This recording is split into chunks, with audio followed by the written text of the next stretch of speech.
of online behavior. And Roman Miller has been working across the district with counselors and teachers on providing curriculum to do just that. I feel it's no longer enough to just do the token assembly, herd the children into the auditorium every year and do the little internet safety thing. We really need to be doing this in a better way, and so Roman Miller is charged with doing that, and she has done a great job. We're using programs like iSafe, it's free from the IU, Common Sense Media, tons of videos, tons of lessons there, curriculum materials. So we're actually going to try to infuse this now into the classroom. So basically, the policy is basically the same with the exception of social media. From a legal perspective, we changed a couple of different things. We added more protections and more explanations in terms of district-sponsored email. I know that students currently don't have email accounts, but that is something that might be added in the near future. Mm-hmm. So this would allow that to happen. We also added some protections for the board member emails.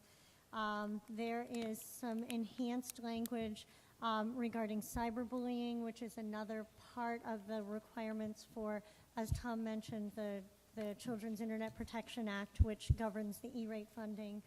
And I think just here and there tweaked a couple little things to generally enhance the liability protection.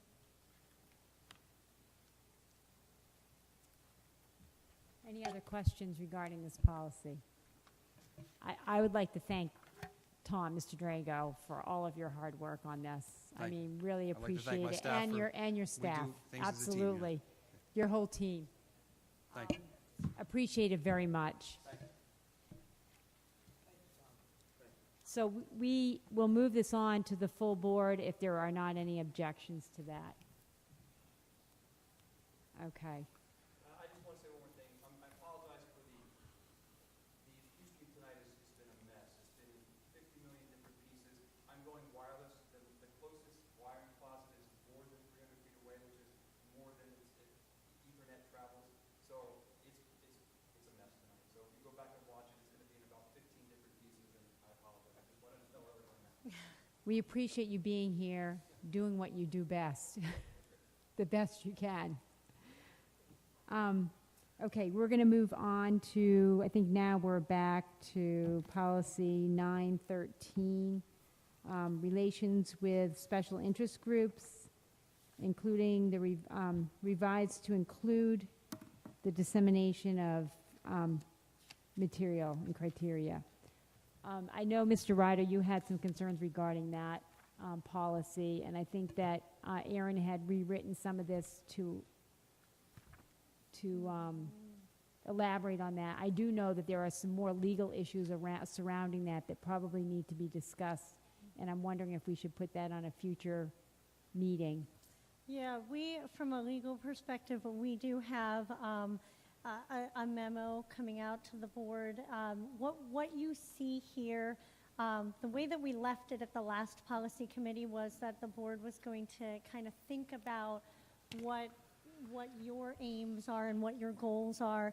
Obviously, our first and foremost recommendation, as you're going to read in the memo, is that you do prevent and prohibit all dissemination of information. And there's a lot of legal precedent behind that. It is certainly an option to open the forum to a limited forum, which is what the policy before you is crafted. So if you compare the two policies, the one that you saw last month as opposed to the one you're seeing this month, those are really, I mean, given the obvious tweaking to either one of them, those are really your two options. Your options are to open it to dissemination and to not.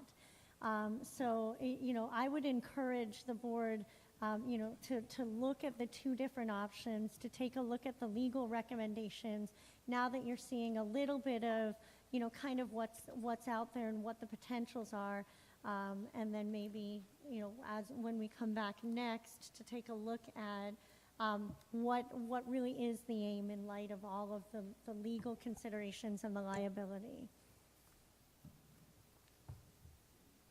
So is everyone okay with holding this over for the next policy committee meeting until everyone has time to review the legal content of Yes.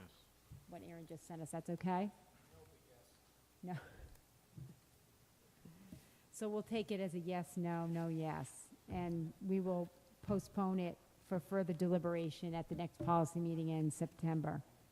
The next policy that, and I think this is the last policy that we were discussing tonight, 412, evaluation of professional employees. I don't know if Dr. Moskaitis wants to lead on this. If you'd like me to, sure. If you would like to, I would enjoy your comments. Okay. Well, this is a policy where I think I would recommend to the board that we look at what we can do to bolster the existing policy. And the reason for that would be, in high-performing organizations, performance management is one of the key activities for upper-level executives to ensure that the goals of the organization are achieved. The basic idea is that every professional employee, in fact, every employee, deserves feedback for improvement, deserves meaningful feedback. And all of us who have had jobs realizes how difficult that is and how rarely is that really accomplished. But when it is, how important it is for personal growth.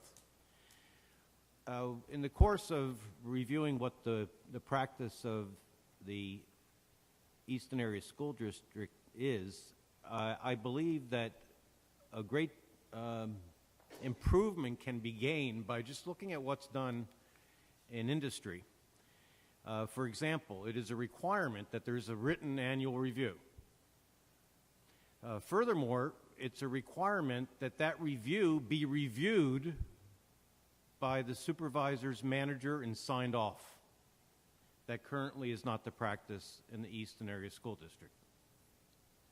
Why that's important is you want to know that the group and organizational norms are being met across the board at a higher level than just on the individual supervisor level. So the third thing is that it might be a reasonable thing not only that supervisors provide that annual written evaluation, that it be reviewed and signed off on by a manager, but also that there be a sit-down, a feedback that's given. In that I would look for, as in most companies, HR should be the one who is accountable for